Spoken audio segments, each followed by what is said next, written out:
How you doing? I'm Screen Door, and welcome to Screen Door's Tips for Older Backpackers. Today I'm talking about my third tip, which is to be comfortable. And I'm 76. I've been at this for 60 years hiking in the backcountry.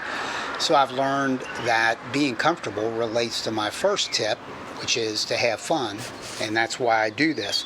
So the first thing I want to talk about is footwear.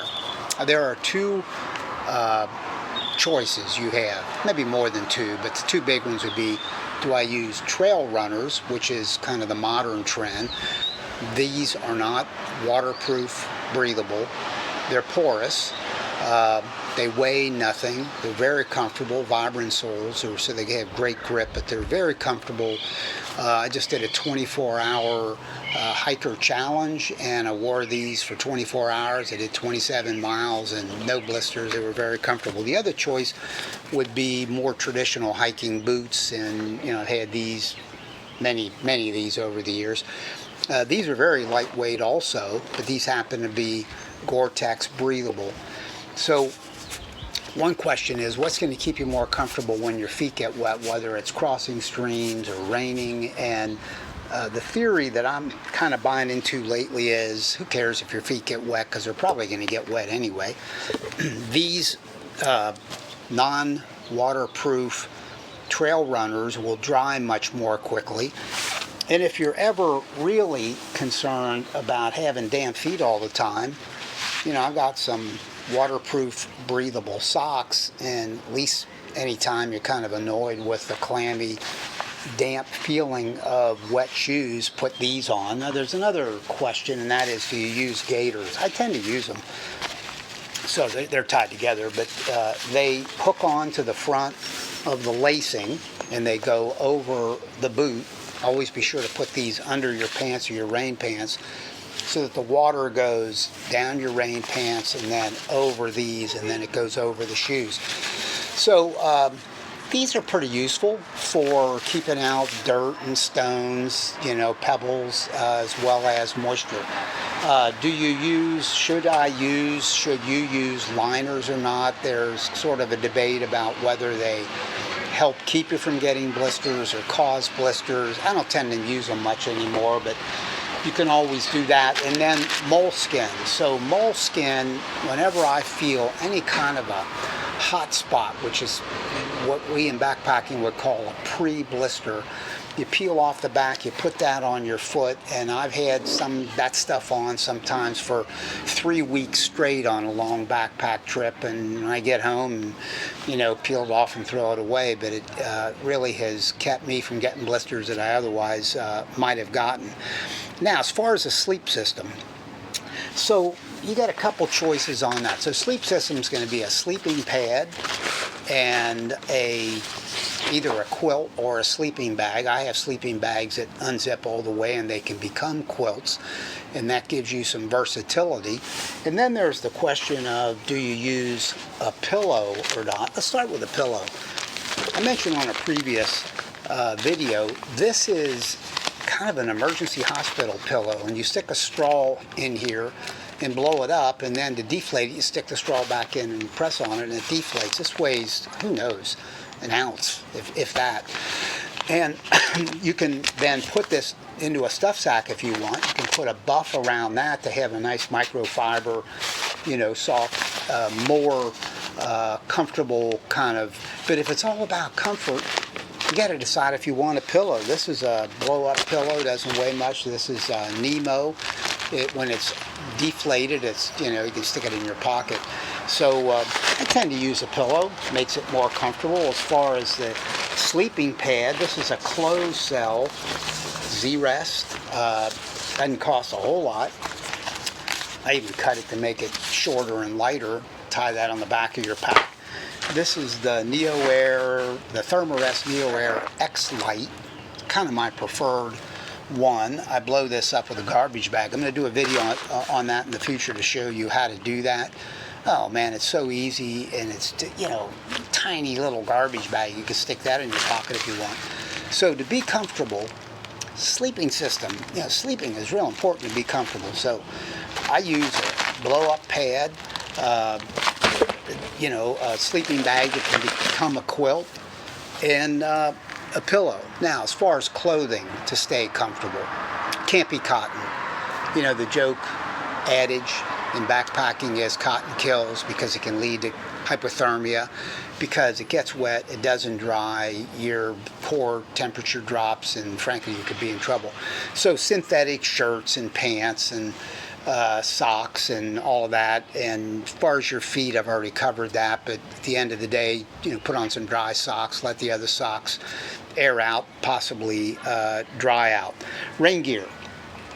I'm big on rain gear. I use, well, let me throw this in real fast. If it's sunny and you want to stay comfortable, that's a Tilley hat. You can use a hat. This thing will, you know, you can wad that up and stick it somewhere in a pack, and it comes back to its original form pretty easily. If it's windy, you can, you know, tie the thing around the bottom to keep it from blowing away. As far as rain gear, so I've got, you know, these are Rab rain pants. I'm not big on ponchos. I've tried them. They don't work for me. And these can double as an extra pair of pants. So they're breathable, waterproof. So I always use rain pants, then a pack cover to keep stuff dry in the pack, in a rain jacket. Again, some version of Gore-Tex, breathable, waterproof rain gear.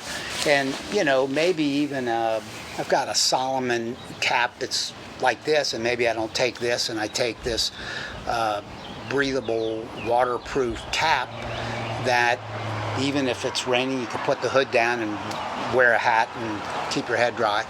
And then one other thing I should mention is an umbrella. I know it might sound funny if you're new to backpacking, but umbrellas really can help in two situations. One with sun, and the other is with rain. And Ray Jardine, who started the ultralight movement back in the 1990s, I think he was the first one to get into, you know, carry an umbrella and skip the rain jacket, because again, it has a double use. Now, as far as sitting around, because this is today, it's all about what do you do to make yourself comfortable. I've become kind of a chair guy, and maybe it's generational, maybe it's because I've always had some sort of chair deal going on. Maybe you take your, you know, your sleeping pad and make it a L thing like that and put it into a sleeve, and Sea to Summit has one that weighs just a matter of ounces. A little precarious, because if you pop a hole in it by sitting on something that's, you know, whatever, a thorn or something you didn't know about, then you got another problem. So I've been using this Helinox Zero chair. It's what I'm sitting on right here. I know exactly what it weighs. It weighs 1 pound. REI has one called the Airlight, I think. It also weighs 1 pound. So you have to decide, do you want to carry an extra pound? Lately, I've been carrying it, and I don't even care, and I just stick it in my pack somewhere, and if I take a break for lunch, I can put it together in about 15 seconds and break it down equally quickly. At the end of the day, man, it's not only just gives you a lot of comfort, but also you kind of get rejuvenated. So you can maybe do more miles because you're having real comfort when you do stop and you do need rest. So I don't know. I believe in the chair thing. I also always carry, and this is one cut down. So this is a Thermarest X-Lite sitting pad, and you can, you know, I stick it somewhere in my pack. It weighs virtually nothing, and you can kneel on it if you're cooking. You can sit on it if you don't have a chair, you don't want to put up a chair. But again, it's all about comfort, so this is pretty useful to have, and it's extremely lightweight. Last thing I want to talk about is a trekking pole. So where does that fit into comfort? And I'm always looking for double use things. So if you have a tent, and I've had them, and I'm about to get another tent that requires a trekking pole, or you can buy a pole, but you can use a trekking pole. So again, double use. But when you're backpacking, and I carry a pair of these, science has shown, they've actually done studies of how many pounds of stress it takes off your knees going up and down mountains, because most of my backpacking is mountain trekking. These are really helpful. There's also a safety thing, especially when you're descending, you're going down. and the ground is pretty sketchy, it's pretty useful to have, kind of four-wheel drive for both going up and coming down. So I'm a real believer in trekking poles. These are Peak, which is one of the big makers of them. They're carbon fiber. They do cost more. You don't have to get them carbon fiber, but if you're even concerned about the extra weight, versions of carbon fiber trekking poles can help solve that problem. So those are some tips for being comfortable, because as I say, to me, if you're going to have fun, it's very important to be comfortable. So screen doors tips for older backpackers. Peace.